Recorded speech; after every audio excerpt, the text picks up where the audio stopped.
Welcome to K7 news. నా పేరు కళ్యాణి. అందరికీ నమస్కారం అండి. నిన్న జరిగినటువంటి మోంతా సైక్లోన్ వల్ల రాష్ట్రం తీవ్రమైన నష్టం జరుగుతుందని చెప్పి అందరూ ఊహించాం. కానీ భగవంతుని దయ వల్ల తక్కువ నష్టంతో బయటపడినందుకు నా ఆనందం వ్యక్తం చేస్తున్నాను.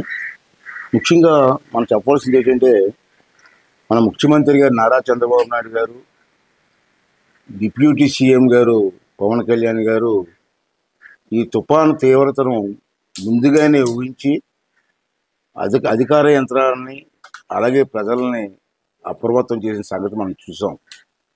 దీనివల్ల ఏమైందంటే అందరూ కూడా అప్రమత్తమై ఎక్కువ నష్టం జరగకుండా తక్కువ నష్టంతో బయటపడే అవకాశాలు మనకు కల్పించాయి. ప్రభుత్వ ఆదేశాలతో అధికారులు తక్షణమే రంగంలోకి దిగి లోతట్టు ప్రాంతాల్లో మరియు తీర ప్రాంతాల్లో ఉన్న ప్రజలను ముందుగానే పునరావాస కేంద్రాలకు పంపించి ప్రాణ నష్టం జరగకుండా చూసి వారికి కావాల్సినటువంటి భోజన ఏర్పాట్లన్నీ చేసినందుకు మరి ప్రభుత్వాన్ని యంత్రాంగాన్ని కూడా అభినందించాల్సిన అవసరం ఉందని చెప్పి మనం చేస్తున్నాను. అలాగే మంత్రులు, నియోజకవర్గ ఎమ్మెల్యేలు, మండల స్థాయి నాయకులతో పాటు పార్టీలకు అతీతంగా అన్ని పార్టీల వారు కూడా పనిచేయడం, ప్రజలను ఆదుకోవడం మనందరం కూడా అభినందించవలసిన విషయం అని చెప్పి ఈ సందర్భంలో మనం చేస్తాం. అలాగే ముఖ్యంగా మండలాలు, పంచాయతీల్లో క్షేత్రస్థాయి చివరి ఉద్యోగస్తు స్వీపర్ల వరకు కూడా అందరూ కూడా కష్టపడి పనిచేశారు. ఉన్నత స్థాయి అధికారులు అయితే బాధ్యతతో పనిచేశారు. వాళ్ళందరినీ కూడా మన అందరం కూడా మనస్ఫూర్తిగా అభినందించవలసిన అవసరం ఉందని కూడా ఈ సందర్భంలో మనం చేస్తాను. అలాగే రోడ్లపైన పడిపోయిన చెట్లను వెంటనే తొలగించుతూ రవాణాగా అంతరాయం కలగకుండా అధికారులు అద్భుతంగా పనిచేశారు. రాష్ట్రంలో ఉన్నటువంటి అధికారులతో పాటు కింద స్థాయి పంచాయతీ స్వీపర్ల వరకు ఎంతో బ్రహ్మాండంగా పనిచేశారు.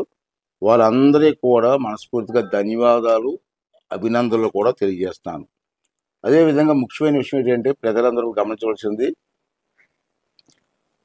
ఈ వర్షాలకు తడిసి ఎక్కడైనా ఇల్లు పడిపోతే, ఇల్లు లేని డ్యామేజ్ అయితే, ఎక్కడైనా డ్యామేజ్ అయితే వెంటనే మీ మండలంలో ఉన్నటువంటి ఎంఆర్ ఆఫీస్ గారికి మీరు అన్నీ తెలియజేయండి. ఆ ఇల్లుకి కావాల్సిన మరామతులకు కావాల్సిన డబ్బులు కూడా ప్రభుత్వం నుంచి వచ్చి ఏర్పాటు జరుగుతుందని చెప్పి ఈ సందర్భంలో మేము మనవి చేస్తాను. అలాగే ఈ వర్షాల వల్ల పశువులు గడ్డి తడిసిపోయింది. అంచేత పశువులకి మేతకి ఇబ్బంది అవుతుంది. కాబట్టి ఇప్పుడు ప్రభుత్వం ఈరోజు ఉదయం ఆదేశాలు వచ్చాయి మా అందరికీ. ఈ పశువులకి ఇబ్బంది లేకుండా పశుగ్రాసంతో పాటు పశువులకు కావాల్సిన తిండికి సంబంధించినటువంటి అన్నీ కూడా ప్రభుత్వమే సప్లై చేస్తుంది 50% సబ్సిడీ మీద.